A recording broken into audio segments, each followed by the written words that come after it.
Hello বন্ধুরা, সবাই কেমন আছো? আশা করছি সবাই ভালো আছো। ইন্দু ব্লগের চ্যানেলে তোমাদেরকে স্বাগত জানাচ্ছি। আমি ইন্দ্রাণী। আজকের ব্লগটা আমি এখান থেকেই শুরু করছি। শুভ মহালয়া। সবাই কেমন আছো বন্ধুরা? আজকের মহালয়াটা একটু অন্য রকমের। কারণ কি বলো তো, আকাশে মেঘ আর প্রচুর বৃষ্টি। আর আমি সকালবেলা অ্যাজ ইউজুয়াল সবাই, শুধু আমি না, ছোট থেকে সবাই, বড় পর্যন্ত, মানে সব দাদু দিদার সবাই এই মহালয়ার দিনটার জন্য অপেক্ষা করে বসে থাকে। সেই মহালয়া, পুরনো দিনের মহালয়া, তর্পণ, গঙ্গাতে গিয়ে স্নান করা, যে যেমন করে কাটায়। তো বন্ধুরা, আমারও দিনগুলো ওরকমই মানে ছোট থেকেই কাটাই। এই বিগত 3 বছর ধরে আমার তর্পণ হচ্ছে।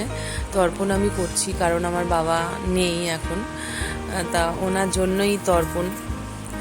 আর সবচেয়ে বড় কথা হচ্ছে, তর্পণটা করলে সত্যি খুব ভালো লাগে। আর আমার কোনো মানে ভাই নেই, তা আমার বোন আছে।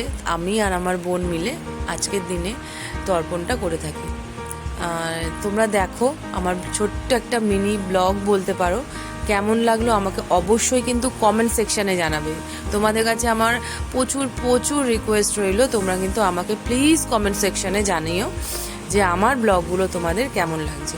তো চলো বন্ধুরা, তো সকালবেলায় তো বেরিয়ে গেলাম বৃষ্টি মাথায় নিয়েই, কারণ টাইমটাও দেখতে হবে, সেই টাইমের মধ্যেই তর্পণ করতে হবে। আর গঙ্গায় গিয়ে দেখছি প্রচুর পরিমাণে ভিড়। আমরা গেছিলাম হচ্ছে আমার বাপের বাড়ির পাড়াতে, কেন আমি যেখানে আমার বিয়ে হয়েছে আমি সেখানে করিনি। বোন যেহেতু ওখানে থাকে, তাই জন্য বোনের সাথে গিয়ে আমি, বোন, মা ওখানে গিয়েই তর্পণটা করেছি। প্রচুর ভিড়, তো খুব ভালো লাগছিল। খুব দিনটা খুব সুন্দরভাবে মানে শুরু হলো। আর আকাশে প্রচুর বৃষ্টি, ওখানেও প্রচুর বৃষ্টি হয়েছে। আমরা বৃষ্টির মধ্যেই তর্পণ করেছি। আর বন্ধুরা চলো দেখতে থাকো।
যাদেরকে দেখছো এরা কিন্তু আমার সব পাড়ার মামা, কাকা, জেঠু সবাই কিন্তু।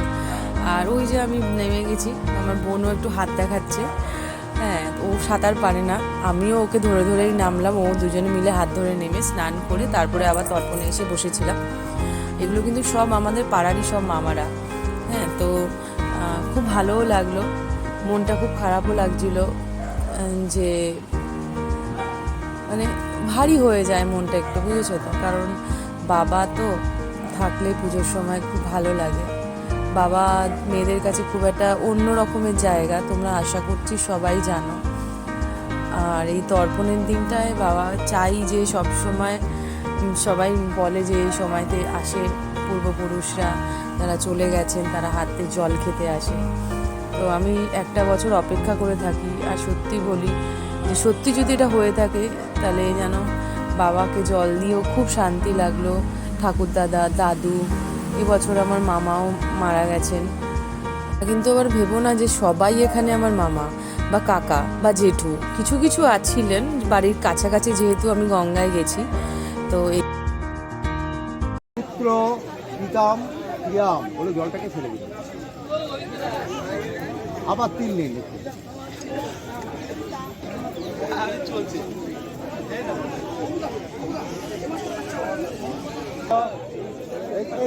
মম নিয়ে গেছে কত সংস্কৃতি প্রবরায়চ হয়ে গেছে অপুত্রায় দদনিত্যম সলিল বিশ্ববর্মণে অবিলম্ব কৃত দেহ স্বতিল গঙ্গতকং দর্শনী সদা।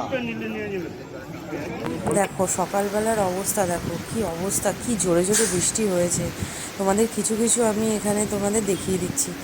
আর বন্ধুরা, এই ছিল আমার একটা ছোট্ট মিনি ব্লগ, তোমাদের সাথে আমি শেয়ার করলাম আমার তর্পণটা।